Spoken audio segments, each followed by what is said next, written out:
Sobrang dali lang pala. Now, before we begin, question, nasa labas ka pa rin ba ng Kaizen Party? Very resistant ka pa rin ba sa mga new habits na gagawin dito sa program natin?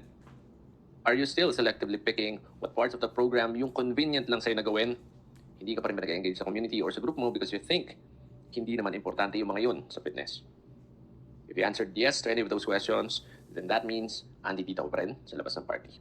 And I can assure you, in a few days or weeks, uwi ka na rin. Kasi ang dali. Ang dali pag andito ka lang sa labas. Unlike pagkagaya nila na immerse sa party. E pag umuwi ka, hindi mo experience fully yung power ng Kaizen to change the old version of you and become a new person. Malayo pa tayo sa exciting part. Even if you ask the old Kaizen clients, yan yung sasabihin nila sa'yo. So yung mga old Kaizen clients na andito, let the newbies know how exciting the lessons are going to be kung mag-stick lang sila sa program. Ipa-excite nyo sila by typing excited. Remember, fitness is not just about strategies. Hindi lang siya workout at diet. In fact, 20% lang ang strategy and 80% of that nasa psychology side. Anyone can learn working out and dieting. Yung meal plans yan, workout routines na yan, sobrang dali lang yan kunin. Ang mahirap na part is yung motivation, yung habits, yung consistency, yung mga beliefs at limiting beliefs natin sa fitness. Yung discipline mo to continue for 100 days. Lahat ng yan, hindi yan nag-google or na-YouTube. You learn that by experience. And ayan yung ibibigay sa ni Kaizen. Yan yung 80%. Yan yung pagpalit ng internal at external environment. Put it in another way, here's the character you're in right now that doesn't produce results. Yes, successful ka. Yes, nag-excel ka sa kung saang field man meron ka. But you have to admit na kaya ka andito, it's because fitness is an area na you're still lacking. So why not join our party? Why not leave this character and environment at punta tayo dito? Dito sa character and environment na makakatulong sa fitness goals natin. Kasi itong character dito, it is different from the character here. Iba yung habits nila, iba yung mindset nila. So kung ang sinasabi mo pa rin is, ang hirap ng Google Drive, ang hirap ng habit tracker, nakakatamad gawin. Gusto ko lang gawin kung ano yung madali sa akin. Kung yan pa rin yung sinasabi mo, then andi dito ko pa rin. And you won't be able to get here. Kasi magkaibang character yan. Alright? So reinforcement lang, paalala lang, nagalingan natin lalo. So lesson 2, here's what we're going to cover.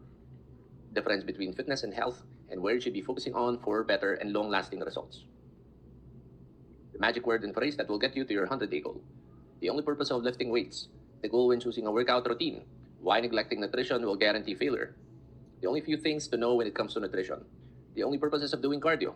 The best form of cardio, the most helpful supplements, and your 100-day workout diet, cardio, and supplementation program. So ito yung Kaizen overview. Tapos na tayo dito sa week 1. Ito yung foundation natin. Ito yung blueprint. Dito natin tinuro yung mga big domino habits na matchecheckan yung 4 agad sa 5 steps natin. Which is goal, consistency, adjustment, time, and patience. Tapos na tayo sa foundation. Here, ngayon naman, we're going to start building the house, your body. So week number 2, dito natin aalamin yung enough knowledge. Yung mga pinaka-importante lang to get us to our goal. Enough knowledge lang because more knowledge is not the answer. Execution ang magbibigay sa atin ng results. So let's start sa first part. Difference between health and fitness and where you should be focusing on for better results. A question, what's the difference between health and fitness? Any ideas?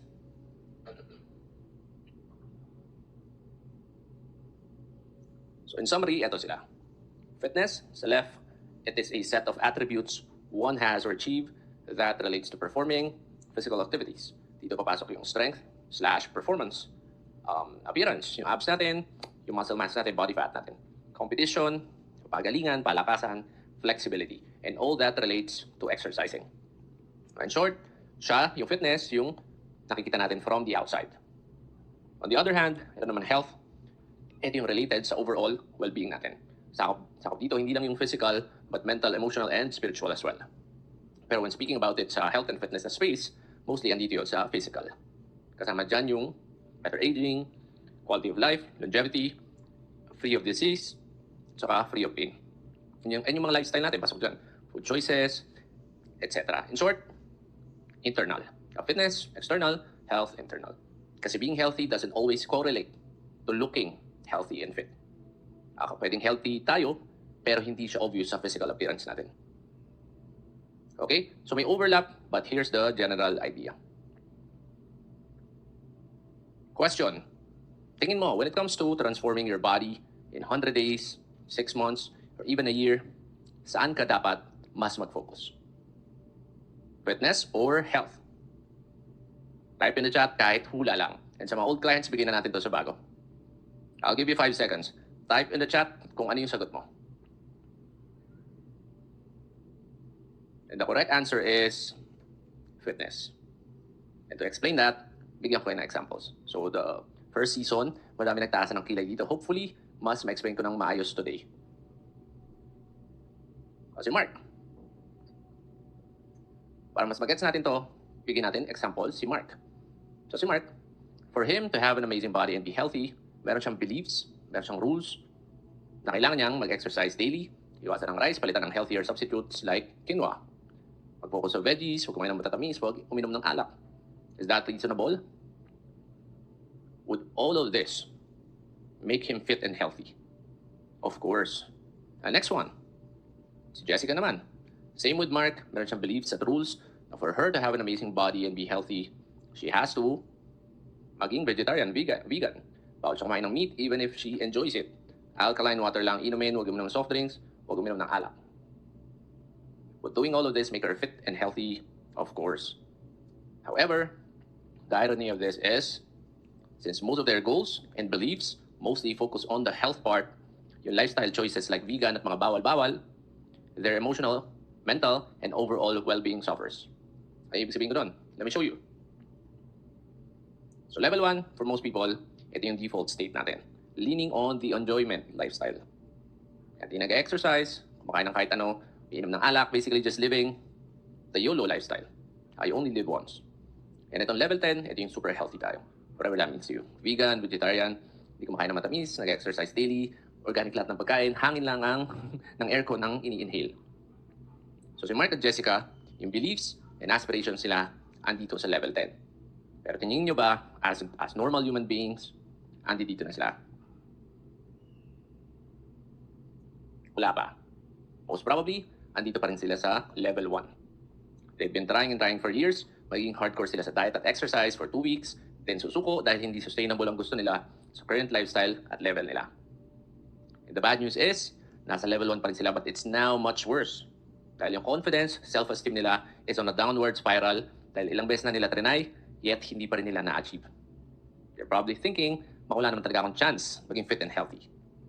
But this is the reason why I said that aiming or attempting to reach perfect health is ironically not healthy sa overall well-being natin, because if you set a goal that high, yet hindi mo naman kayang gawin consistently, it would do more harm than good.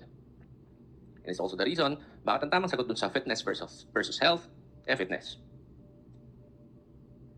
To further understand, ito yung kanya-kanyang metrics ng dalawa. Fitness, achieve performance, weight, body fat, measurements. Health, feelings, absence of pain, disease, health, biomarkers. Looking at this, why do you think I said it's better to focus on fitness over health?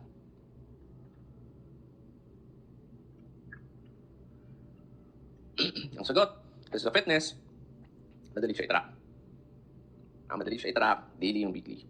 Objectively, you can easily know if you're in the right direction or not. Ang dali mong course correct because you know what's happening, because you have the objective data. Motivation-wise, ang ganda rin. Right? And if it's good for your motivation, then it's good for your mental health.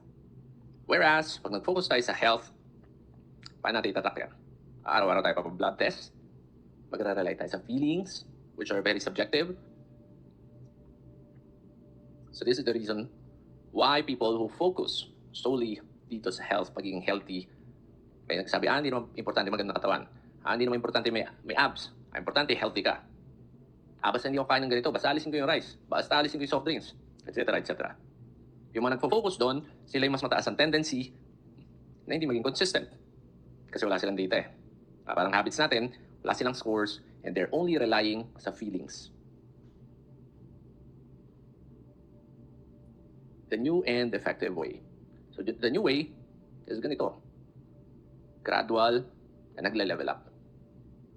The new way is instead of focusing sa health, na madaming bawal at restrictions at sobrang vague na metrics, mag-focus tayo sa fitness.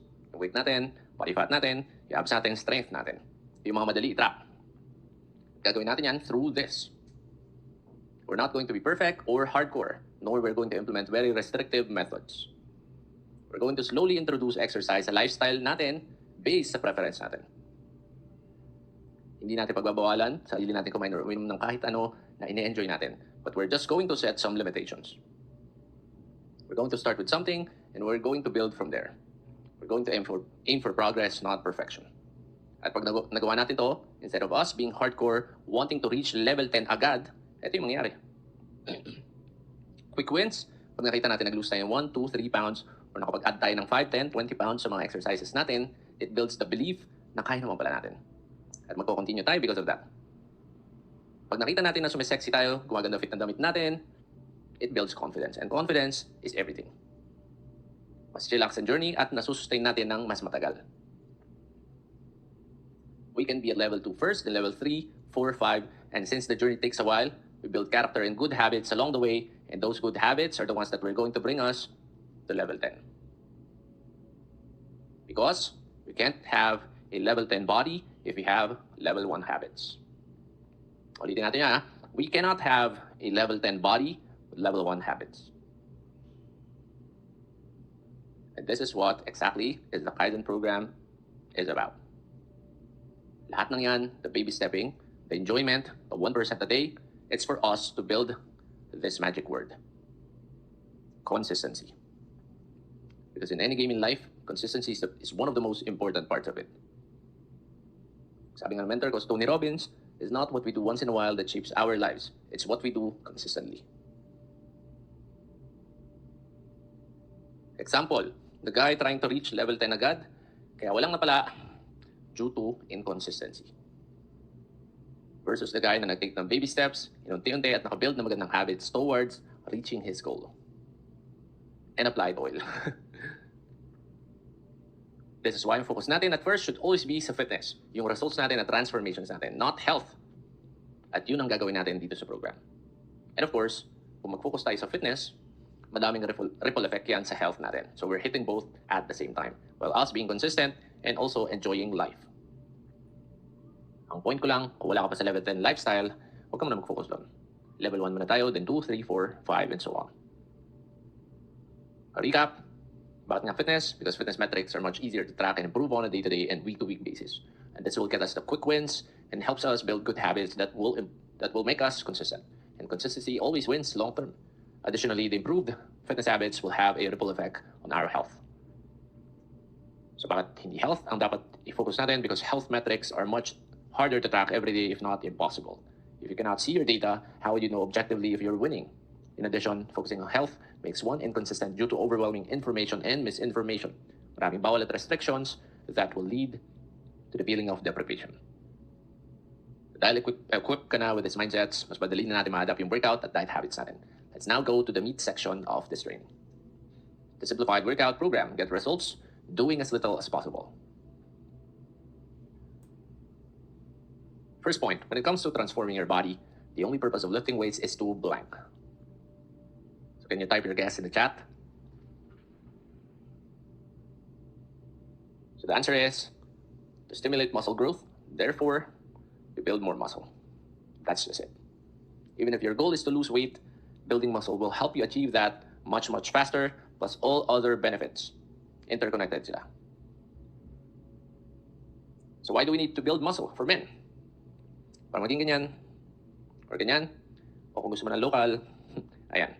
Dahil kung wala kang muscle mass, even if you lose the body fat, wala kang muscle na mapapakita underneath your skin. Yung mga umbok-umbok na yan. Kahit pa fat loss ang goal, need mo ng muscle kasi ayaw mo naman magmukhang bagsak yung katawan mo after losing all the fat, right? Also, pag walang muscle mass, magiging saging yung skin. Yun yung minsan nakikita natin na parang unhealthy yung itsura nila after dieting. So here are some examples. Losing weight but carrying little muscle mass. So sobrang payat niya, ito ang may loose skin siya. Kasi hindi tight, mas konti yung muscle kumpara dun sa luwag ng skin. So why do we need to build muscle para sa babae? Para ganyan, And ganyan. Also that, another. So hindi lang nag-a-apply yan sa puweta, but also sa lahat ng body parts natin. A lean woman with a little bit of muscle is much sexier than yung dito sa left side. In my opinion. So gals, ladies, let's lift weights and let's build muscle, hindi yung puro cardio lang. So for men and women, the reason why we want to build muscle is for us to look amazing when our body fat is reduced. If you get lean without muscle mass, tendency is high to look unhealthy. Yung mukhang may sakit. Plus, adding muscle helps us in the weight loss aspect. Example na to, yung pinakita ko sa webinar last time. Yung mga nagpapapayat at nakakuha ng reactions na, anong nangyari, bakit mukhang na-haggard ka? It's because of the same reason. Neglecting muscle mass. Puro lang papayat. Puro lang wag kumain. Puro lang cardio. Next, women, even if the goal is to build muscle, you don't have to be afraid doing so because you have 10 times less testosterone than men, which is the main hormone responsible for that. Even if you want to, kahit gusto mo man magpamacho, it's not going to be easy. And expectation versus reality. What you think happens, what actually happens. So sa mga babae dito, even if you want to build muscle, like itong dito sa left, you won't be able to. Trust me. Kami nga mga lalaki na gustong-gusto makuha kahit yung 1/4 nito, ilang years na wala pa rin. So if you lift weights, this is what's going to happen. Ito yung mga fitness women na pinafollow ko sa Instagram. Hindi naman sila scary and they're lifting hard for years already. Next, is there such thing as fat loss training, muscle building training, and a toning program? And the answer for that, if the only goal of lifting weights is to build more muscle, then we can conclude that there's no fat loss training or muscle building training. Even if toning is your goal, that is still building muscle. For men, whether you're training for fat loss or muscle building or gaining mass, you're still going to do the same thing. It's deadlift, squat, overhead press, pull-ups, dips. Same lang sila. Same here. Fat loss, muscle gain, lift weights, get stronger, high protein, calorie deficit surplus. So this is why walang workout program specifically for fat loss versus muscle building. All workout programs na ang goal is to change appearance. Iisa lang ang goal yan, to build muscle. Magkakaiba lang sila sa diet natin, which will dictate our weight loss or weight gain. At dun sa amounts ng cardio/activity natin outside weight training. Pero yung workout, parehas lang. Okay? So yung mga nakikita nyong mga nagtuturo sa inyo or nababasa nyo na dapat magkaiba yung program for fat loss, muscle gain, rest assured, hindi sila updated. Okay? So yung toning naman, even if your goal is to tone, like sabi ko dun sa MF Women, yung toning na yan is just a marketing term which still means to build muscle and lose some fat. Kasi pag toning, ano ba gusto natin mangyari? Sabihin natin, gusto ko pumayat ng konti yung ganito, gusto ko magpa-muscle ng konti, gusto ko magka-shape. Ito pa rin yung dalawa na yun. Gusto ko mag-tone yung chan ko. Pag nag-tone yung chan, ibig sabihin nag-lose ng fat and nakaka-build ng konting muscle. Alright? So let's not complicate this thing anymore. Move na tayo sa next. Since alam na natin na we should optimize and prioritize building muscle kahit pa weight loss lang ang goal natin kasi it greatly helps, what do we need to do to build muscle fast? Any guess? So the only way to build muscle fast is to consistently execute a proper workout program. So underline si consistently execute dito dahil kahit gaano pa kaganda at ka-perfect yung workout program na ginagamit natin, kung sa 3rd week pa lang mag-quit na tayo, bali wala rin. Ako naalala niyo si Coach Hardcore sa webinar ko, kahit pa perfect pa yung program na pinapagawa niya sa'yo in terms of results, kung di mo naman kaya i-sustain, yung isang Shanghai na yan, hindi pa rin mag-take effect. Hindi mo pa rin makikita yung results na gusto mo. Kasi hindi ka tatagal eh. Right? Bigay pa tayo example. So may friend ako, tawagin natin siya sa pangalang Michael. Sabi niya, he wants to get back in shape. Kasi dati may abs siya, batak siya. So lumapit siya sa akin. Sabi niya, Cho, gusto ko ng program. Gusto ko ng 6 times a week. So ang sabi ko sa kanya, since babalik pa lang ulit siya, binigyan ko siya ng 3 times a week na program, yung sa MF. Ayaw niya nun. He wanted a hardcore one. Kasi dati 6 times a week daw siya mag-workout eh. So hindi niya in-accept yung 3 times a week. He stuck with trying his old way yung 6 times a week workout niya dati. So it's been 4 years since he last asked me about this, and now he's still out of shape dahil pahinto-hinto raw siya sa pagbubuhat. He cannot sustain it. So yan yung mali ng karamihan. They think they should only do the hardcore stuff, the level 10 stuff. And this is why di nila magawa-gawa or maumpisahan. Or kung magawa man, hindi nila masustain. Anyone relate? With the magic phrase, like I'm always saying, the winning formula for getting amazing results sa fitness or even sa kahit anong area ng life natin is this. Consistency is more important than intensity. This is the magic phrase. 3 times a week workout done consistently for 3 months will always beat 6 times a week workout done only for 2 weeks. And you know what? This applies to your diet as well. Kaya huwag tayo mabilib doon sa mga tao na nagsabi, araw-araw ako nag-workout, ito lang kinakain ko, inalis ko na yan, hindi na ako nag-soft drinks, hindi na ako kumakain ng blah blah blah. Unless sabihin nila na he or she has been doing that for years at consistent siya. Remember that in whatever we do, baliwala yung mga yun kung hindi tayo magiging consistent. Ito yung perfect diagram about consistency over intensity. On the next slides, you will see for people who train consistently for just 3 times a week and they achieve these results in 100 days. If they can do it, so can you. And mga MF challengers,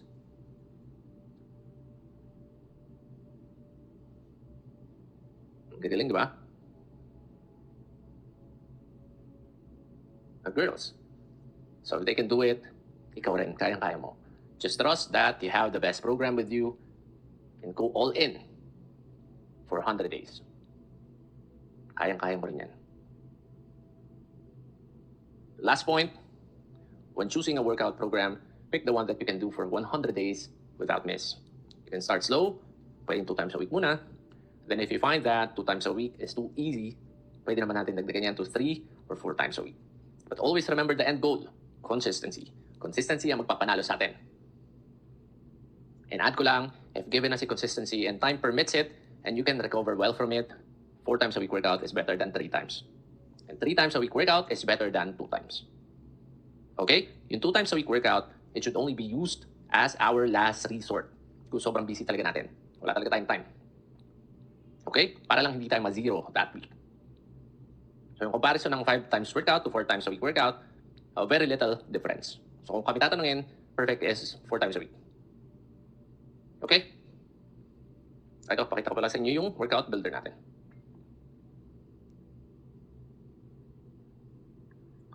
So kung di nyo pa na-open yung workout builder natin, ito lang yung itsura niya.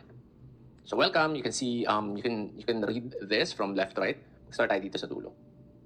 So yan, basahin lang natin to. Tuturo dito how to build your own program. Dito sa structure na ginawa namin. Warm-ups, starting weights. Yan, basahin lang natin. How to log your workouts. Meron tayong tutorial nung Strong app dito. And rules. Pag nasa gym ka. So kung very newbie ka, sobrang baguhan mo sa gym, important na basahin natin to. And yan, from left to right lang, andito yung mga workouts natin. So let's say pinili natin yung 3 times a week na workout. So click lang natin to, 3 times a week. This is for men pala, but same example lang naman for women. So let's say 3 times a week. So paano mo bubuin yung program mo? Let's say gusto mo sa bahay lang mag-workout. Meron kang set of dumbbells. So pwede mong piliin dito yung mga dumbbell workouts. Yan.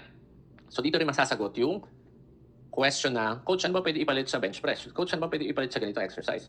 So pwede mo lang i-click tong drop down na to and makikita mo na ano yung mga pwede mong gawin. Ano yung pwede mong i-substitute.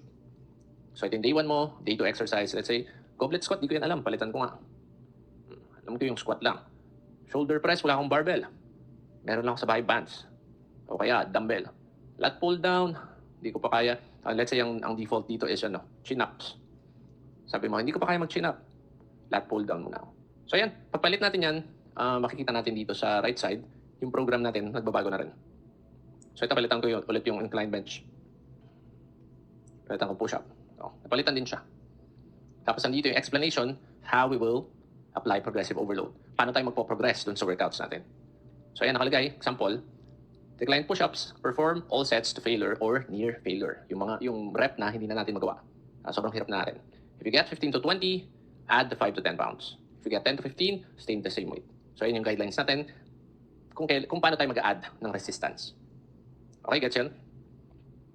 So, example, ito, dumbbell. 8 reps yung prescribed. If you perform 10 reps or more on the last set, add tayo ng 5 to 10 pounds next week. If you perform less than 8 reps, let's say naka 7 lang tayo, reduce 5 to 10 pounds for next week. Ayun lang. Tapos follow lang natin week 1, week 2, week 3, hanggang week 5. And then week 6, magdi-deload tayo. Which i-explain ko sa week number 6 training. Okay, gets yun? Madali lang naman to, no? Tapos yan, for workout, a week 5. Tapos meron tayo exercise directory. Click lang natin yan. May mga resources tayo how to do the exercises. Okay? And don't forget to film yourself para makita natin yung yung technique mo, yung exercise form mo. Kasi the worst thing that can happen is ginagawa natin yung exercises, yung program, tapos by day 100 pa natin nalaman, mali pala yung form. Diba? Sayang araw. Okay? Again, reminder guys, if you're using the MF program or other programs of Coach Joe at familiar na kayo dun sa mga exercises dun, ang advice ko, just keep using them. Mas favorable sa inyo kung yung gagawin nyo na workout is yung familiar na kayo. I-boost na lang natin yung execution at adjustment. Itong workout builder, ito lang yung added options nyo, most especially for those people doing home workouts at wala silang access sa gym. And again, yung suggestion namin, Coach Carlo, Coach Bogs, kung kaya ng time at effort, 4 times a week yung best workout frequency. Yung 2 times a week, for backup lang talaga yan in case wala kayong time, super busy kayo, or magbabakasyon kayo, mag-travel kayo. Yun. Doon siya. Yun yung last resort natin. Okay?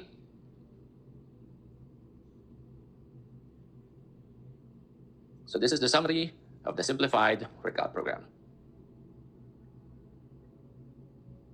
Coach, ano gagawin ko during rest days?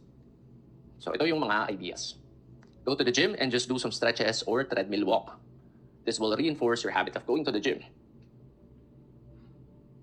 Hit your daily step target to build this habit even further and to burn extra calories without affecting much your recovery.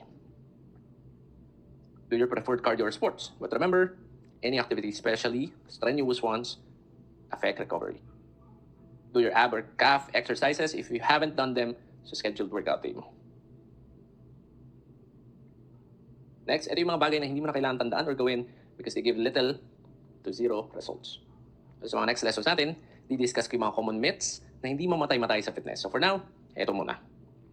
So unnecessary daily ab workouts, there's no such thing as fat reduction. Kung hindi totoo na pag araw-araw ka nag-sit-ups, liliit yung mawala yung fat belly natin. So that's not true. Next, fasted cardio. Hindi totoo na it burns more fat. Marami kayong maririnig dyan. Yung cardio dapat pagising mo para gamitin yung fat. Right? So hindi. Hindi siya totoo. Drop sets, force reps, resting 10 seconds, and other workout techniques. So hindi natin kailangan gawin yan. Walang magic number of reps. Yung sweating, di nakakapayat. Sauna suit. Hindi. Wala rin magic time to work out. So wala na tayong time to explain all of this dito sa lesson na to. So I'm asking you to blindly have faith that what I'm saying is true. I've done the thorough research for all of you. Okay? So tapos na tayo sa workout. Let's get to the next part. The simplified nutrition program. Enjoy life while transforming your body. Buhay pa kayo? So kung buhay pa kayo, let the Kaizen team know by typing in the chat, buhay pa. Okay. Next tayo, discuss natin yung nutrition. So question, anong purpose ng nutrition when it comes to getting results or transforming our bodies? So tatlo yan. First, to provide the tools for recovery plus muscle growth. Remember, yung workout natin is to stimulate, ang purpose ng workout natin is to stimulate muscle growth. Ang purpose in nutrition, siya yung magpo-provide ng tools para makapag-recover at para makaproduce ng new muscles. Next, number 2, to give us energy and manage our hormones. And lastly, to determine the changes in our weight. Pwede siyang umangat, pwede siyang bumaba, pwede siyang mag-maintain. Before we continue, disclaimer muna. I'm telling you as early as now that even if you master the principles of working out, but you fail to learn the basic science of diet and nutrition, yung makuha yung abs na gusto mo, yung pagpapapayat na gusto mo, yung toning na gusto mo. Yes, pwede ka maging healthy and strong, pero yung aesthetic na part, yung maganda katawan, yung abs, maganda tignan na, sexy na, physique, which will give you the quick wins, the confidence, and the motivation to sustain it long term. Pag pinabayaan mo sa nutrition, hindi mo siya makukuha. As I always say, you cannot outwork a bad diet. So whether your goal is to build muscle, lose weight, or just simply maintain, the most important thing you need to learn in nutrition is black. Anyone guess? Okay, the most important thing to improving fitness is getting your calorie intake right. Hindi macros, hindi meal timing, hindi avoiding rice, hindi eating before 6 p.m., but simply calorie intake. So ano ba yung calories na yan? Calories are energy from food or drinks that fuel our body. Lahat tayo nagko-consume ng calories because without calories, we will die. Important thing to remember here is calories hold the key and the only key to manipulating the numbers on the weighing scale. Regardless whether you want it up, down, or to stay the same, calories yung sagot. Alam ko maraming takot sa word ng calories dito, especially sa fitness space, but I'm going to explain it here na sobrang simple na magsisisi ka bakit now mo lang to inaral. Kasi sobrang dali lang pala. Okay? So lahat tayo, meron tayong tinatawag na maintenance calories. Meaning if we eat at this certain amount, whether healthy or unhealthy yung pagkain, hindi magbabago yung timbang natin. So itong 2,000 na to, sample lang yan hindi yan universal. So iba-iba tayo ng maintenance calories. So now, ang gagawin natin if you want to gain weight? Ang gagawin natin, we just have to eat more calories than our maintenance. And if you want to lose weight, eat less. Yun lang. Gain weight, eat more than maintenance. Lose weight, eat less than maintenance. Yan din yung ibig sabihin ng calorie surplus at calorie deficit at bulking and cutting. Again, lahat ng kainin natin, whether healthy or not, may calories sila. At hindi basihan kung healthy or unhealthy yung food sa pagpapapayat or pagpapataba. This is science. It's called the law of thermodynamics. Calories in, calories out. Like the law of gravity, whether we know it or not, whether we believe it or not, it's still going to take effect. Next point. When it comes to improving our fitness, not health, there are no good or bad foods. The biggest line na naituro sa atin sa health industry is that left is good, right is bad. They're not. They're just foods that have calories and nutritional value. Examples: avocado versus Smarties, nuts versus, what's this, gummy candies, rice donut, rice brown rice. So when it comes to weight management and fitness, pagpapaganda ng katawan, ang response ng katawan natin sa 200 calories na rice versus donut, it's the same. This is why Coach Joe and the Kaizen graduates can eat rice and sweets kahit daily pa and still maintain or get their abs. While others avoid a lot of quote-unquote makasalanang pagkain pero sila hindi pa rin makuha yung fitness goals nila. It's because of this. There are no good or bad foods. Wala nakakataba nor nakakapayat. Wala rin clean or dirty. You can eat anything you want and still be fit and healthy, provided of course na wala kang health conditions na may mga bawal kang kainin. But generally, it's all about managing your calorie intake. Yan ang sekreto. So another example, a nutrition professor, nag-lose siya ng 27 pounds in 10 weeks, eating only Twinkies, Doritos, Oreos, sugary cereals.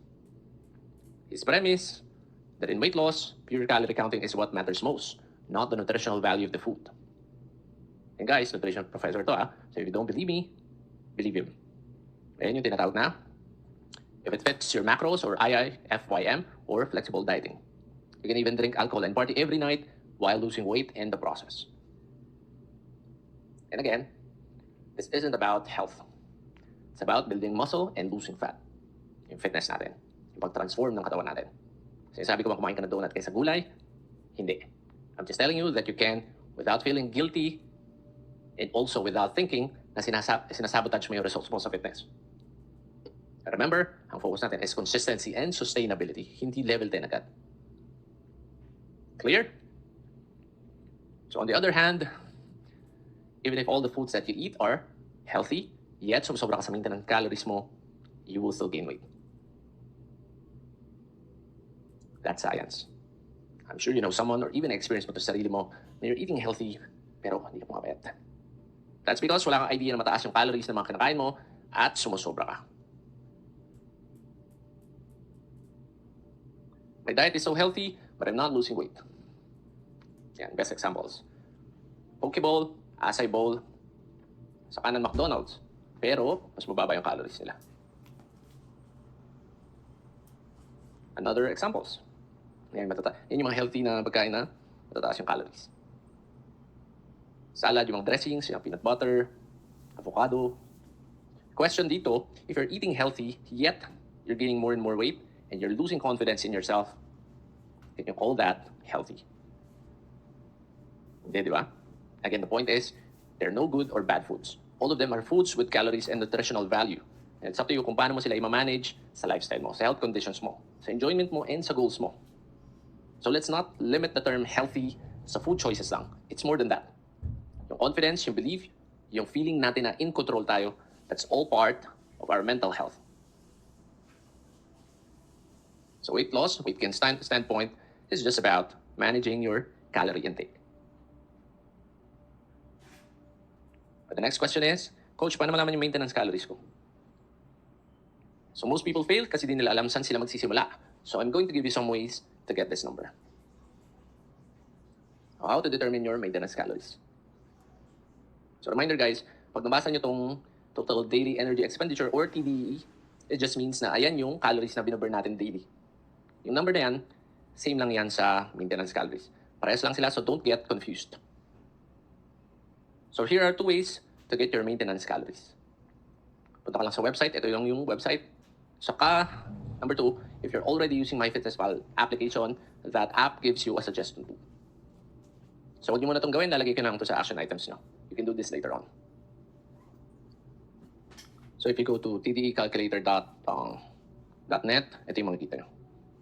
So input nyo lang yung data nyo, age, weight, height, activity, body fat, optional naman yan. Kung di nyo alam, skip nyo na lang. And then, after you click calculate, ayun yung lalabas. You will see your maintenance calories. This one. So this is the calories you eat na hindi ka madadagdagan or mababawasan. But to simply maintain. Okay? Hindi ito yung cutting or bulking calories nyo. This is your maintenance calories. So important things to remember when finding your starting calories. First one, walang calculator or formula ang may 100% accuracy. Lahat yan, estimates lang sila at most. But they're good enough to start with. Next, you don't need to try different calculators and formula. Just use one, get that number, move on. And let's say you tried using multiple calculators and formulas. Hindi ka niniwala kay Coach Joe. And ang nangyari, you got different numbers. So ang tanong mo, ano kayo pipiliin ko dito? And the answer is, just pick one and move on. So example, I tried multiple calculators to find out my needed calories. Ano kaya yung tama? Let's say, tatlong numbers yung lumabas. Ano yung pipiliin mo? And again, the answer is, just pick any and move on. Lahat yan, estimate lang. And makukuha natin yung true and most accurate value pag tinesta natin yung number sa field mismo. Like for example, 2.5 yung inuna mong pinili. Then niran mo yung 2,500 calories a day, tapos hindi ka nabawasan ng weight. So ang gagawin natin, adjust lang tayo from 2.5, babawasan natin yung 200 to make it 2,300. So kung 2.3 naman pinili mo, and you're losing just about right, then stick ka lang dyan. Kung 2.1 naman, and you find out that you're losing too much weight after a week or two, ang gagawin natin, dadagdagan natin ng 200 calories back. So ganun lang. Kahit anong piliin mo, itetest pa rin naman natin yan and mag-a-adjust tayo. And yung adjustment, doon natin malalaman yung totoong number natin. And lastly, these computations are mostly for newbies. Kung alam mo na or familiar ka na, or kung may sinusundan ka na ng calories, no need to recompute. I repeat, no need to recompute. Mali dito lang tayo pag nag-recompute tayo kasi it's a step backward. It's better to just adjust from the calorie intake you've already tried in the past than to recompute.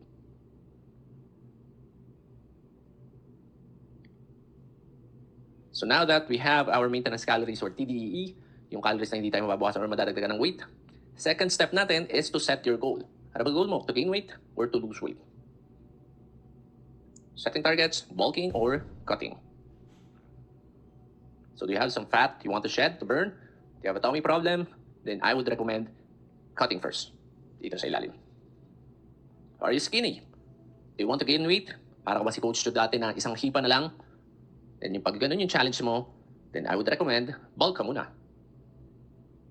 So paano naman pag skinny fat? Manipis ang arms, pero malaki ang belly. So pag mga ganun, men or women, pag nasa skinny fat category tayo, I would suggest na cut muna tayo.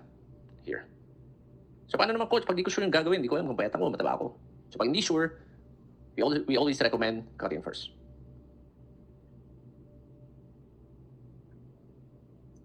So bulk and cut ulit.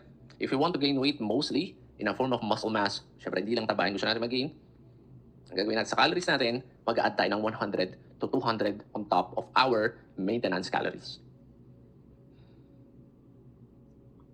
Pag naman gusto natin magpapayat, in a form of fat, i-burn natin yung fat and not muscle, gagawin natin, starting initially, mag-subtract tayo ng 500, around 500 calories sa maintenance calories natin. So example, sa bulk, if your maintenance calories is 2,000 and your goal is to gain weight, then you should start eating at 2,100 to 2,200 calories per day. So cutting naman, if your maintenance calories is 2,000 and your goal is to lose weight, then you should start eating at 1,500 calories per day. Ganyan lang sila kasimple. And kung nalilito ka pa rin, punta ka lang sa spreadsheet natin. Tapos punta ka sa setup tab, yung unang-unang tab doon. Tapos makikita mo doon, meron ng suggested calorie intake doon. Whether you're cutting or bulking. This one. Pili lang kayo dyan. Diba sabi doon, ang gagamitin mong calories, pili lang in test it. Tapos adjust lang. Okay? Gets to? So that's the part 1 of the Simplified Nutrition Program. Let's now move to part 2. Una, calories hold the key to taking full control of our weight changes, but macronutrients hold the other important key, determining the progress with regards to our body composition. Ano yung body composition? Yan yung body fat natin, saka yung muscle mass. So ano yung ibig sabihin ng body composition na yan? The best way to explain is to give you an example. So here's a student, Kevin. Same person, same weight, different body composition. Dito mas marami siyang muscle mass, dito mas mataas yung body fat niya. Pero same weight lang. Next, babae naman. Same weight, different body composition. Kuha nyo? So same weight, pero dito mas mukha siyang payat kasi mas dumami yung muscle niya. Another. Dito mas mataas yung weight niya, 65, dito 64, pero mas mukha siyang payat. That's because of different body composition. So kung yung calories yung magdedetermine ng taas, baba ng weight natin, yung macronutrients naman, yung magdedetermine kung gaganda yung itsura ng katawan natin. Hindi lang up and down sa weight. Gets yun? Kasi goal natin, gumanda yung katawan, di ba? Hindi lang bumaba yung weight. To build muscle so we can look and feel good. So that's the important reason for learning macronutrients. So ano ba yung macros na yan? Macronutrients are nutrients that provide calories or energy. The three main macronutrients are protein, carbohydrate, and fat. These macronutrients comprise your calorie intake. In all food and drinks, except alcohol, meron niyang protein, carb, and fat, or all of the above. So ito yung breakdown nila. For every 1 gram of protein, meron siyang 4 calories. For every 1 gram of carb, meron siyang 4 calories. For every 1 gram of fat, meron siyang 9 calories. Para sa mga visual, ganito siya. So all foods and drinks na may calories have either protein, carb, fat, or all of the above. So apat yan actually, including alcohol. And ang alcohol, meron siyang 7 calories per 1 gram. Pero hindi naman lahat ng pagkain may alcohol. So magpo-focus lang tayo dito sa tatlo.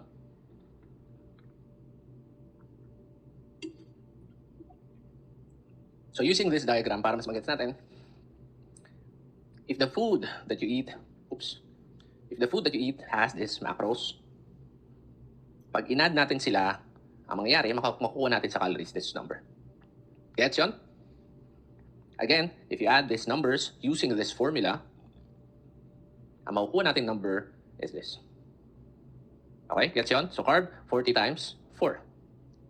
Sa fat, 8 grams times 9. Sa protein, 38 grams times 4 equals 379 calories. Clear yon?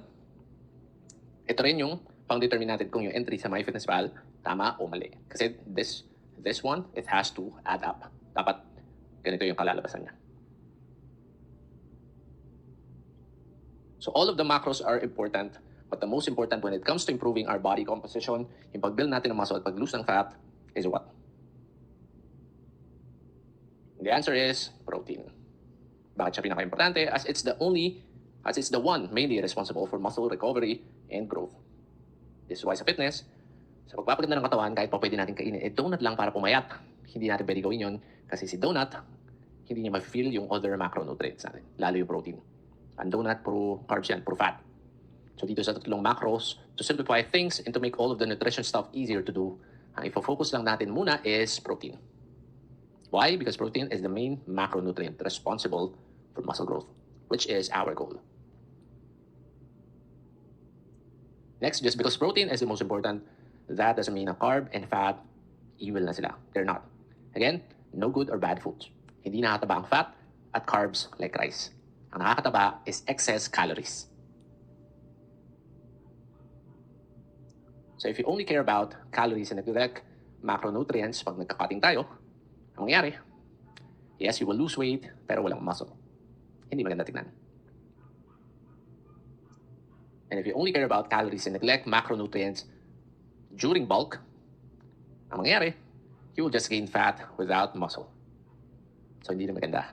Ang goal natin is this: to build muscle and to minimize fat, to lose fat.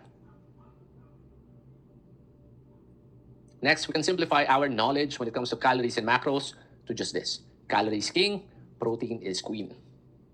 Ibig sabihin yan, kung dumating tayo sa point na mamimili tayo kung calories ang i-hit natin or protein, most of the time, it should be calories. Of course, ang ideal is to hit both. Pero may mga days tayo na hindi natin lagi may hit parehas. So focus tayo sa calories kasi siya yung king. Coach, paano naman yung carb and fat? Pabayaan na lang ba natin sila? And the answer is yes, to a point. What I found out is kahit hindi naman natin sila pansinin masyado, itong dalawa na to, matche-checkan pa din natin sila. For example, let's say ganito yung mga meals natin, all high protein. So if you only focus on these two, calories and protein, ito yung kalalabasan niya sa MyFitnessPal, for example. So ayan, example lang, spares the math, pero kunwari lang ito yung total niya, hindi ko na kinumpute. By focusing only on protein and calories, mapapansin natin na yung carb and fat are getting filled up as well. Kasi most common meals naman, lalo dito sa Pilipinas, lagi yan may fat and carb. Overabundant na nga sila. So even if you don't track these two, most of us will always hit the minimum requirements. Carb and fat can vary and fluctuate daily, and it's okay. As long as we're hitting protein and calories, okay na yun. Pwede natin sila ignore sa MyFitnessPal na app, pwedeng longpas sila or kulang, as long as yung calories and protein natin na-hit natin, we will get results. For example, ako, may mga days na yung carbohydrates ko parang 100 grams lang. And yung fat ko sobrang taas, like 150. Pero pasok pa din sila sa calories at na-hit ko pa din yung protein ko. So yung ganung cases, okay lang yun. And again guys, we're simplifying things because we want this journey to be as sustainable as possible. Ang goal natin dito is consistency. Right? So how much protein should we eat? A good rule of thumb to follow is to consume between 0.8 to 1 gram of protein per pound of body weight. So for example, if you weigh 160 pounds, your protein intake should be 128 grams to 160 grams per day. But if you're carrying a lot of body fat, let's say more than 200 pounds ka, use the diagram in the next slide to determine your protein intake. So some people here, like nasa obese side, over 200 pounds, if they use the 1 gram per pound calculation, they will need to eat over 200 grams of protein daily, which is not ideal dahil mahirap siya kunin and also masakit siya sa bulsa. So mauna pamagkat yung wallet natin kaysa sa atin kung yun yung gagamitin natin na formula. So for the obese, overweight people, ito yung pwede natin gawing basis for our protein intake. So credits to Rip Body website. So yan, lalagay ko lang to sa action items nyo. Let's say you're nasa obese side ka, super high body fat, your height is 5'10". So sundan mo lang tong line na to, then and yung protein intake mo. Let's say your height is 167 centimeters. Punta ka lang dito and nandito sa 140 grams na range. Alright? So lagay ko to sa action items. Next, you can eat more than 1 gram per pound of protein daily, but you don't have to. It's okay and it's safe as long as you don't have any pre-existing kidney condition. So hindi totoo na masama yung whey or high protein for kidneys. Ang dami ng studies dyan. If you have healthy kidneys, which I think most of us are here naman, huwag tayo matakot sa protein. So again, I've done my research here. So trust me. And emphasize ko lang, we have to hit our protein daily. Hindi lang dun sa araw na nag-workout tayo.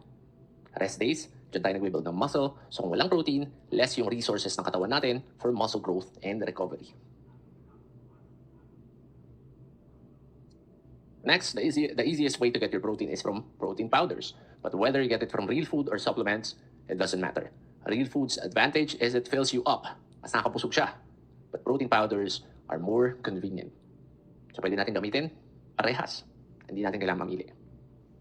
Protein sources. Chicken breast steaks, whole eggs, egg whites, tuna salmon, lean pork, beef, dairy products. Yan, mga whey, milk, yogurt. Sa right naman, vegan choices. Seitan, tofu, lentils, beans, quinoa, pea, soy nuts, vegan protein powders. So answering the most common nutrition questions. So keto low carb versus high carb. Ano mas effective sa fat loss? Examples, high carb, may kanin, may fries, may pizza. Let's say 2,000 calories. Keto, egg, puro fats, meat, cheese, walang carb. 2,000 calories lang din. So ano mas effective? Answer? Walang mas effective. As long as the total calorie intake is the same, daily or weekly, same lang yung magiging rate ng fat loss. I know marami nag-aaway dito, dami nagtatalo dito, but we've seen the studies. Dami na rin yan. And personally, kung ako tatanungin, when it comes to building muscle and losing fat, lamang ang high carb dahil pag madami tayong carbs sa katawan, mas madami din tayong energy. Energy to lift, to do cardio, etc. Which will help us long-term sa progress natin. Not to mention yung enjoyment, yung sustainability. Right? So kung nakalimutan nyo ay yung benefits ng carbs na pinakita ko sa webinar. More energy, better hormone function, more muscle growth because of the protein-sparing effect ng carbohydrates. So next, paano pag lumagpas ako sa calories ko for today? Ano pwede gawin? So pag sobra ka sa calories, you don't need to worry. You can always use calorie cycling. Instead of looking at your numbers day to day, view them in a span of a week. So let's say lumagpas ka ng 300. Ito yung MyFitnessPal log ko. Tomorrow, what you can do, bawasan mo ng 300 yung calories mo. Para ma-offset niya yung sobra mo today. And you will still lose weight. Gets niyo yan? So sumobra ako ng 300 plus dito. Today, ang ginawa ko kinabukasan, binawasan ko yung calories ko ng 300 plus din. Gets? So another example, let's say may birthday party ka na pupuntahan sa weekend. Pwede mong gawin is to be more strict sa calories mo and even eat less dun sa buong week na yun. Para pwede kang kumain ng mas madami sa birthday party. So yung tinatawag natin na calorie banking. As long as your weekly total calories point to calorie deficit, you will still lose weight. Okay? And by the way guys, calories lang ang pwede natin i-cycle, hindi yung protein. So yung protein natin, it should be hit daily. Next, paano pag puno na yung calories ko pero yung protein hindi pa? Should I eat more to hit the protein? Matandaan lang natin, calories, king, protein, queen. Pag puno na si calories, then si protein kulang pa ng iilan, pwede na tayo mag-move on at bawi na lang tomorrow by planning our meals better. And another alternative, pwede natin i-hit si protein, pero next day, cycle natin si calories. Pero if ang kulang mo lang naman sa protein is 20 grams, okay na yun, move on na tayo. Pwede natin hindi i-hit yun. Bawi na lang tayo kinabukasan. So next, struggle ko talaga pag-hit ng calories and protein. Any tips paano ko siya may hit daily? So ito yung struggle ng 99% na nag-gym. So I prepared for this. So paano ba natin may hit yung calories at protein consistently, araw-araw? Here are your options. First one, meal delivery services. Dito, everything is tracked and calculated for you. Ang downside niya lang is freedom to eat the foods that you like and gagastos ka talaga. But if you have the budget, why not? Ang upside naman niya, less stress tracking calories, less effort, and less preparation time. Kakain ka na lang and you're sure that you're getting the right macros. So if you're okay with the gastos and having less variety, ito talaga magbibigay sa'yo ng maximum consistency and results. So dito makikita mo sa new space natin sa sidebar. When you click here, meal recipes and guides, and go to the resources section, here's one of the things that you will see. So nag-collect kami ng meal delivery services na listahan in case you want this option. Ayan, ang natry ko lang dito, this one and this one. And for me, sobrang sulit talaga ito, the best to. Ang sarap, sobrang ganda ng macros, at very transparent sila, ipakita lahat ng nasa label. Okay, check na lang. Next one, number 2, by eating the fixed meal plans given by your coach or nutritionist. So dito naman, everything is tracked and calculated the same dito sa number 1. Ang downside, of course, same lang din sila, less freedom for food at ikaw mismo magpe-prepare ng pagkain mo dito.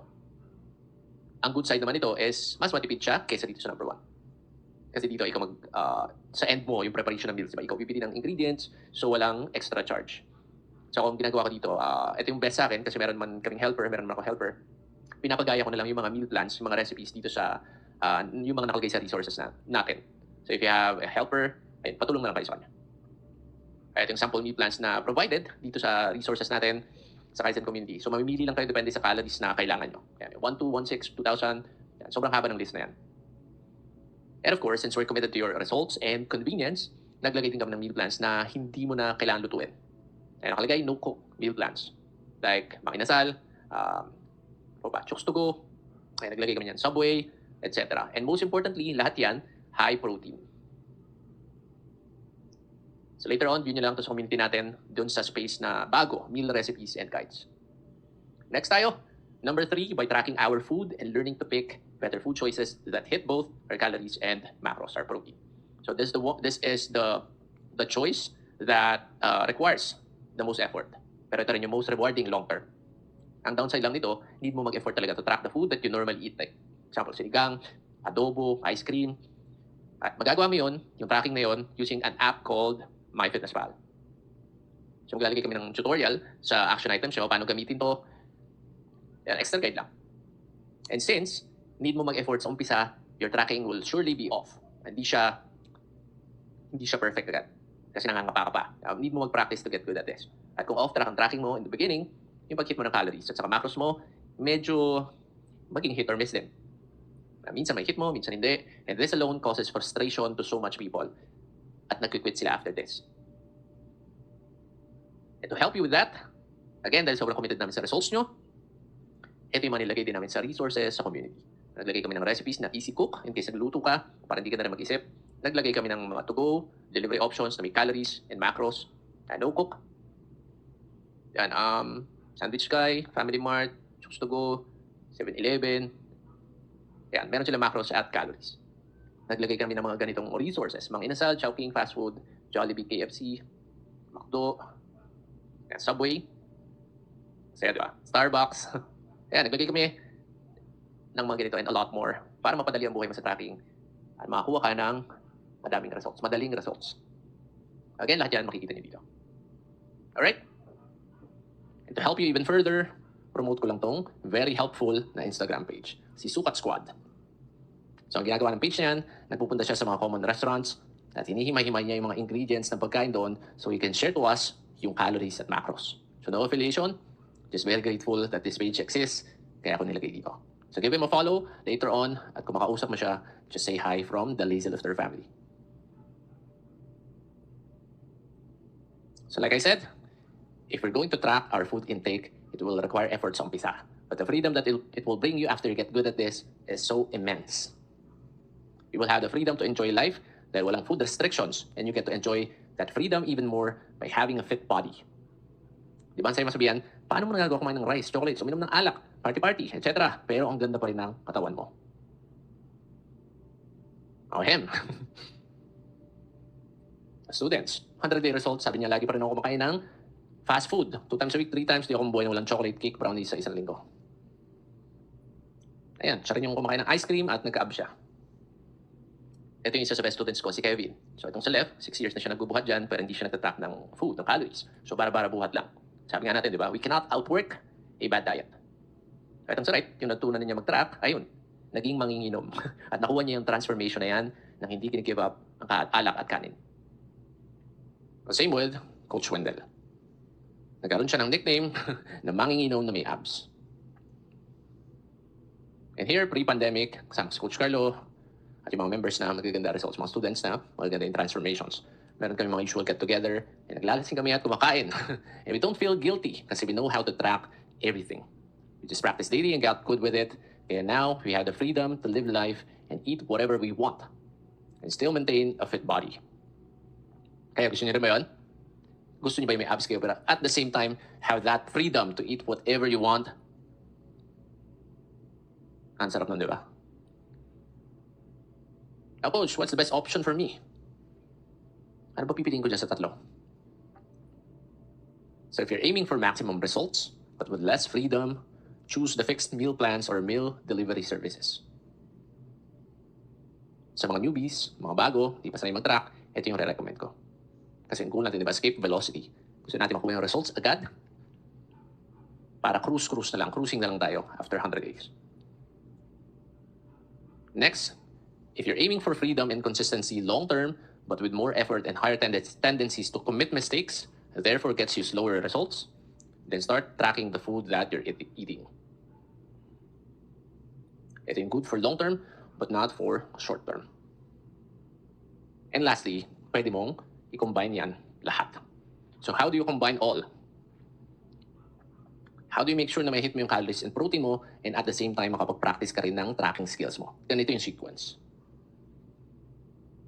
So up to 4 weeks, get your meal plans muna dito sa list natin. Meaning sa first 4 weeks, tiisin mo muna na less freedom ka. Ulit-ulitin mo muna yung kinakain mo. But at the same time, kahit given na yung macros at calories ng mga meals na yan, log mo pa rin sila sa MyFitnessPal para magamay mo yung app. Next, sa 5th to 15th week, pwede gawin mo fixed meals na 1 and 2. Ulit-ulit lang. Then yung meal number 3, try mo mag-experiment and play by eating out at a restaurant. Sa karinderya o kung usan man. Tapos doon ka mag-practice ng tracking. 15th week onwards or anytime na hindi ka na pressure to get results, kunwari tapos na si Kaizen, pwede gawin mo fixed meal number 1. Then play around with meals 2 and 3. This way, you're building the habit and the skills. Papunta ka na sa freedom to eat whatever you want while still having a great body. Tips to maximize your results through nutrition. If you can afford the meal delivery services, use that one. If not, use the fixed meal plans. Getting a wow transformation in 100 days will allow you to achieve escape velocity. So I'm in favor of prioritizing results over freedom for the time being. Next, planning is really big. The more zoomed out your planning is, the better. Plan your meals 1 week in advance, the night before, or before you order or eat them. Ito yung ibig sabihin ko sa tracker nyo na how can you do better tomorrow?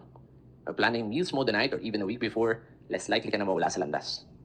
Pag wala kasing planned meals, for example, when life gets stressful, ang una mong ikagrab na meals most likely is yung pinaka-accessible sa'yo. Kung makita ka ng kahit anong food sa ref, sobrang gutom mo na, magsasettle ka na lang doon kahit hindi yun yung makapag-hit sa calories at protein mo. So do your best to plan and log your meals in advance. Next, if you have time to spare, learn the recipes provided in the Kaizen community. Or if you have a helper like me, you can show him or her yung meal plans at saka recipes na andun sa resources. So ako, nabanggit ko kanina, may helper kami, nag-decide ako na daily, chicken breast lang yung kakainin ko. 350 grams, then yung chicken breast na yun, yung luto niya, rotate lang dun sa mga nakalista sa amin, like afritada, chicken curry, adobo, sisig, etc.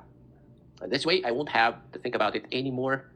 Na-outsource ko na yung decision-making ko ng pangmatagalan. Maiwasan ko yung decision fatigue, while at the same time, nakuha ko yung variety while hitting my macros, while hitting my goals.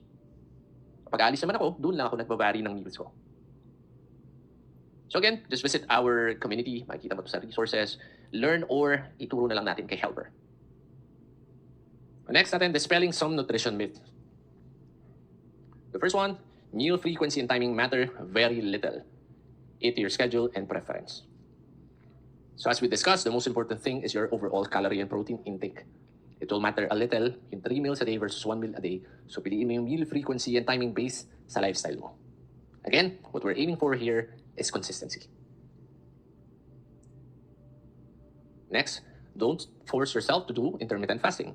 It's not necessary. Intermittent fasting doesn't have any fat loss benefits apart from helping you manage your calories better.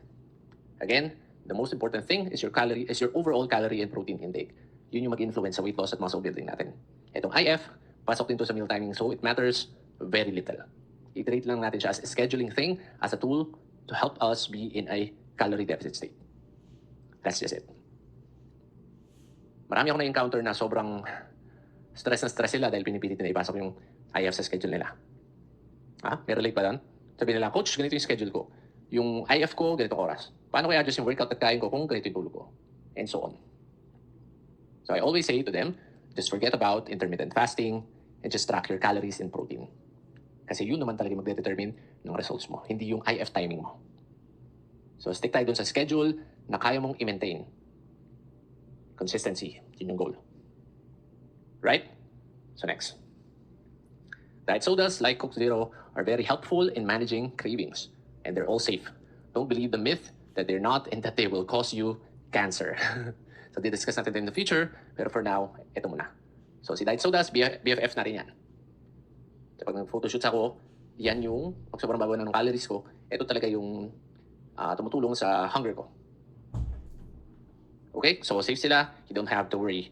Di-discuss natin to sa latter weeks. Okay guys, that's the end of the nutrition section. Buhay pa ba tayo? Are you getting a lot of value dito sa week 2 natin? Can you type in the chat please? Okay, so inom tayo tubig. Patapos na tayo.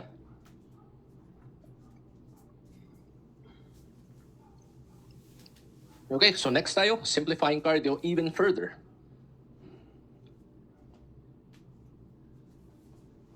So the only two purposes of doing cardio are blank and blank. Sagot? To improve cardiovascular health and overall health. Saka, to burn calories. So, overall health, sa puso natin, sa mental health natin, sa mood natin, nakakatulong si cardio dyan. And the next one, to burn calories para matulungan tayo to manage our weight or to help us burn fat even faster. So, it's the reason why nilagay ko tong cardio after nutrition para mag-gets nyo yung purpose bakit siya ginagawa. So, bakit nga ginagawa ang cardio? To burn calories. If we can burn extra calories, then we can get to calorie deficit much easier and we can also eat more food. Para mag-gets natin, tingnan natin ito. So, tatlong column. First, calories needed to lose weight. Next, appetite mo or yung usual kain mo. And the third, yung cardio activity mo. So, let's say we need 1,800 calories to lose weight. And ang appetite natin or ang usual kain natin is 2,200 calories. With this, of course, hindi tayo babawasan ng weight. Tama? But with the help of cardio, example 30 minutes, nakaburn tayo ng 400 calories. So what will happen? 2,200 calories minus 400 calories equals to 1,800 calories. Gets yung math? And therefore, we're going to lose weight kasi na-hit natin yung 1,800 calories. Yung kailangan natin to lose weight. And that's the only purpose of doing cardio when it comes to losing weight. Hindi siya yung pag nag-cardio ka automatic, papayat ka na. Hindi yun. Ito yung silbi niya. Gets? Next tayo. So cardio doesn't burn fat per se. It burns calories. It's the calorie deficit that makes one lose weight, not cardio itself. This means that cardio is just a tool to help us manage our calorie intake. If we can create a calorie deficit from our diet alone, then we don't need to do cardio anymore if we don't want to. For example, if 1,800 yung kailangan mo to lose weight and your food intake is 1,800, kaya mo naman, hindi ka naman nahihirapan. Then that means hindi mo na kailangan mag-cardio if you don't want to. At papayat ka pa rin. Gets? Next. Cardio is not the one who will give us muscle definition or tone our body parts. Again, it's the calorie deficit. So gamitin ulit natin yung example kanina. Let's say, kailangan natin 1,800 to lose weight. Ay malakas tayo kumain. Maabot tayo ng 4,000 calories. Yan yung normal natin. And sabi natin, bawi na lang ako sa cardio, masipag naman ako. So you're doing hours and hours of cardio and you're burning 1,500 calories. Ang tanong, may silbi ba yung cardio natin sa case na to? Let's see. So 4,000 calories minus 1,500 calories. That equals to 25 calories. And ibig sabihin yan, no weight loss will happen even after doing hours and hours of cardio because his net calories is still way above 1,800. And not only that, but his recovery is greatly affected and he's suffering from high fatigue. Affected yung workout niya, affected yung motivation niya at yung energy niya. Tapos hindi pa siya pumayat. Again, doing cardio does not automatically burn fat. It's just a tool to get us to calorie deficit. Next, do cardio only if you enjoy it, like playing sports, of course do it. It's good for your mental and physical health. Next, if you want to eat more food, then yes, do cardio. If you went overboard with your calories, say napakain ka ng sobra sa birthday party, yes, pwede mo gamitin si cardio para ma-burn mo yung extra. Next, if you don't want to reduce your food intake but want to increase your calorie deficit even further. Let's say kailangan mo na mag-adjust, hindi na nababawasan yung weight mo, and the next move mo, magbabawas ba ako ng kain or tataasan ko yung cardio ko. So ganun siya. If you can burn more in a day, you can eat more in a day while still losing weight. Pag dumating ka ng birthday party, tapos accidentally lumagpas ka kasi minom ka ng alak, ayun, pwede kang mag-cardio to offset those lagpas na calories. Pag bumagal na yung weight loss mo, di ba, need mo na mag-adjust. Sabi mo, coach, ang babanak ng calories ko. Hirap na ako magbukas sa pagkain. Ayun, pwede mong gamitin si cardio as a tool. Okay, gets yun? So if cardio is that great of a tool, then should we make it a must? The answer is no. Because the danger of the overdoing cardio is that it affects recovery and muscle growth directly and indirectly.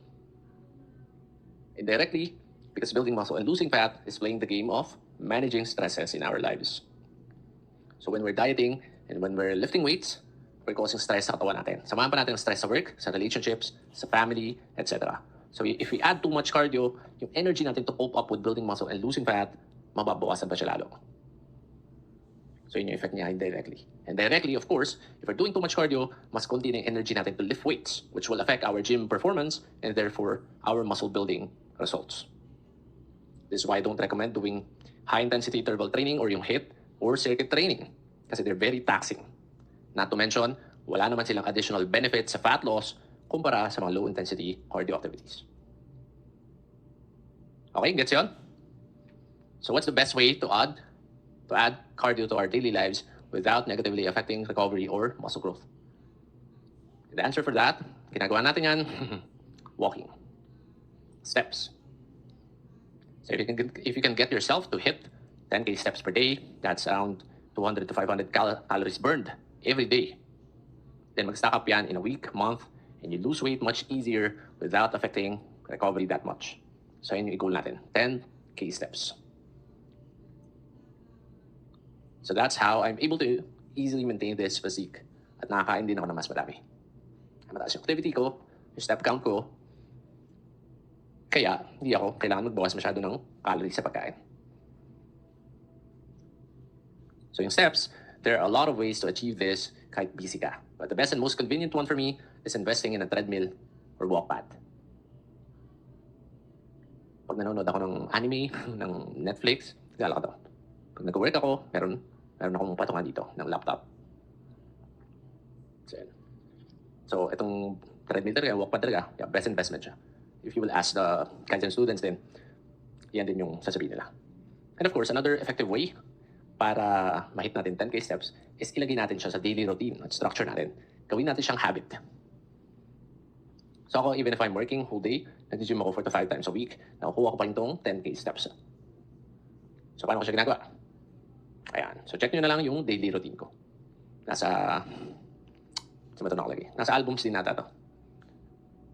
Makikita nyo to, yung steps ko, hindi ko siya ginagawa ng isahan. Parang divided siya into 4. So may morning, may break time, tapos in between sets, naglalakad ako sa gym. Pag kasi ginawa ko siya ng isahan, medyo matagal nakakainip. So suggestion ko, putol-putulin nyo sila. And take note lang, 10,000 steps is a good goal to aim at, but you don't need to do 10,000 agad. Especially kung very sedentary yung lifestyle mo. If you're doing 2,000 now, okay lang yun. Level 1 mo yun. So ang gagawin mo, get to level 2 first. 3,000, 4,000, 5,000. Huwag ka tumalon sa 10,000 agad. Okay? So final reminder regarding cardio activity or steps is to unlink this to your MyFitnessPal app. So you do this by going to the app, click more, click steps, and select don't track. So ayan, picture.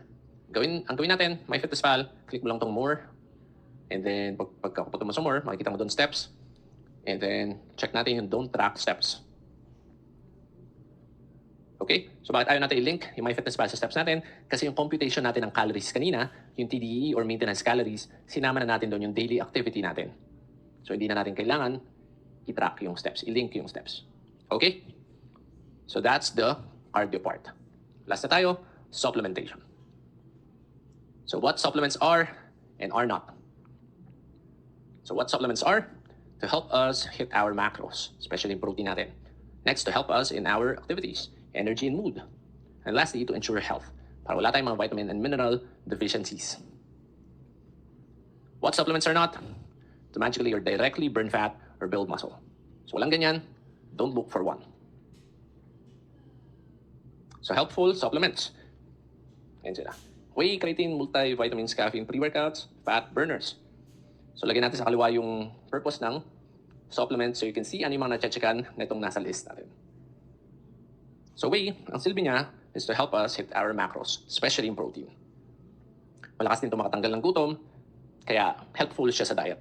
Walang limit yung pag-take ng whey, basta ma-hit mo yung protein mo. Kahit ano pa yan, 3 scoops, 4 scoops, okay lang yun. Next, creatine. Aid us in our activities, lalo na sa gym. It gives us added strength. So ang dose lang yan, 5 grams a day, okay na yun. And, huwag tayo mag-expect masyado sa creatine kasi hindi siya yung pag ininom mo, biglang gaganda yung katawan mo. Pero hindi. Sobrang hindi mo nga mapapansin yung effect niya. Next, multivitamins to ensure our health para wala tayong deficiencies. And itong tatlo, caffeine, pre-workouts, fat burners, ang help niyan is they aid in our activities by giving us energy to work out, to do steps, to move, para hindi tayo lethargic. Kasi pag nag-diet tayo, di ba, nang hina tayo. So in a way, it affects our mood and motivation to do fitness. So ayan lang yung silbi ng supplements. They don't magically build muscle and burn fat. Walang ganun. Diba, dati kasi ang tingin ko sa fat burners, sa whey protein, pag ininom yung fat burner, matutuloy yung taba mo sa loob. So hindi ganun. Ang nakaka-burn ng fat is yung calorie deficit. At nakaka-build ng muscle is yung consistency sa pag-hit ng protein at pag-workout. Okay? So now, na-discuss na natin yung mga pinaka-importante sa workout, sa nutrition, sa cardio, and sa supplements. Probably some of you are thinking, alam ko na lahat yung coach, etc., etc. So gusto ko lang kayo bigyan ng new lens on how you look at this by using the systems thinking example again. So ikaw, before Kaizen, normal thinking pa, wala ka pang lens. And akala mo, ito lang yung kailangan mo to get your fitness goals. Akala mo kailangan mo lang workout, nutrition, cardio, supplements. The end. So but now, meron ka ng lens ng systems thinking. Even if you already knew all these things before, the way you view them now, or the way you sequence them now on top of your other Kaizen processes and systems, will make them very new to you. Ngayon, hindi mo na tinitignan yung workout, diet, cardio in isolation. Kasi you now know for yourself that they won't work kung walang ibang elements, yung foundation natin. This one. Alam mo na, if you're failing to do this one, yung midday part mo, that's because hindi mo ginagawa yung big domino habits natin. And me as a coach, sobrang dali na sa akin mag-trace back kung ano yung mga lapses ng clients dahil meron ako nitong new lens na to. And you future coaches, you're going to have this skill as well. If ang concern ni client is nawawalan siya ng motivation, tinatamad siya, nawawalan yung focus niya, discipline niya, you can predict with accuracy na it's because hindi niya ginagawa itong mga to. Hindi niya binabasa yung goals niya, hindi siya nag-engage sa group, or wala siyang pake dun sa scores niya. Wala siyang structure, awareness, accountability, community. So na-discuss natin last week sa lesson 1, yung step 1 and step 3. Ngayon, natapos natin yung proven roadmap. Completing these 3 steps. Now, the only thing left to do is i-execute natin 3 papuntang day 100. Okay? So I know we've discussed a lot, so if you're feeling a little overwhelmed, congrats to you. Diba sabi natin, being confused, getting overwhelmed, it's good kasi nagko-connect yung mga new neurons natin and old ones. Tumatalino tayo. Okay? But know that you can always watch the replay and review the lesson notes and summary. And I highly encourage you to. Repetition indeed is the mother of learning. Kaya lagi nakalagay sa action items natin, watch the lesson replay, saka review the lesson notes. Gusto kasi natin ma-ingrain yung learnings. Kasi sabi nga natin, lagi kong nakikita sa takeaways to, na yung mga mas maraming aha moments, doon nila nakukuha sa replay yon. Kasi hindi enough yung isang nood lang ng lesson. Ang dami natin pwedeng ma-miss. So if you really want to maximize your results, if you really want to ensure your transformation, try natin panoorin yung replay. So before we end, pakita ko muna yung changes sa week 2 trackers natin. So dito sa pagdating nyo ng week number 2, makikita nyo na may additional data na dito sa taas. Meron na tayong daily calories target, daily protein target. Tayo magsiset nito every week. Tapos dito naman, pagdating natin sa gitna, sa fitness habits, makikita rin natin na tinatrack na natin daily yung calories natin sa protein natin. Okay? So level up tayo ng week number 2. So just imagine, diba, na-hype tayo, sobrang excited natin, naiinip tayo, week 0 to 1. Kung pinagsabay-sabay natin, ipagawa to sa inyo, sobrang overwhelming nun. So kaya strategic siya, tiniming dito sa week number 2. A reminder to take your scores very seriously, as your physical, mental, and overall character transformation will be based on this. So if you're not scoring well, then do something about it. Proactive tayo. Ikaw yung player dito, at kaming mga mentors mo, mga coaches mo, we cannot play the game for you. At kung kailangan mo naman ng tulong, of course, you can ask the Kaizen team for any help that you need. Nandito lang kami, hindi kami manghuhula, so it's your duty to inform us ano yung kailangan mong tulong. Okay? So where will you be in day 100? Intro boys and girls ka ba? Or to success spiral? And another reminder, half-assed participation will give you half-assed results. What we put out is what we get back. Huwag natin kalimutan yan. So for the second time, will you commit to me, your coach, and the entire community that you will go all in this season? Let me know in the chat.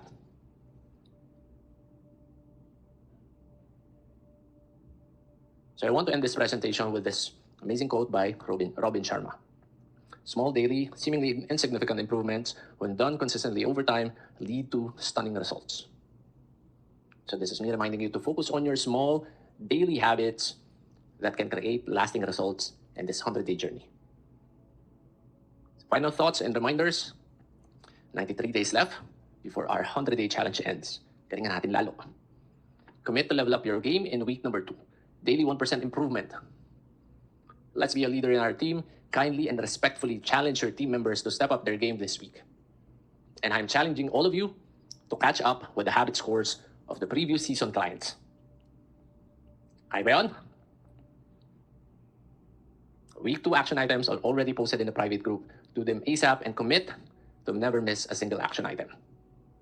And lastly, remember systems thinking. Everything is interconnected. Let's all have a better and higher score week.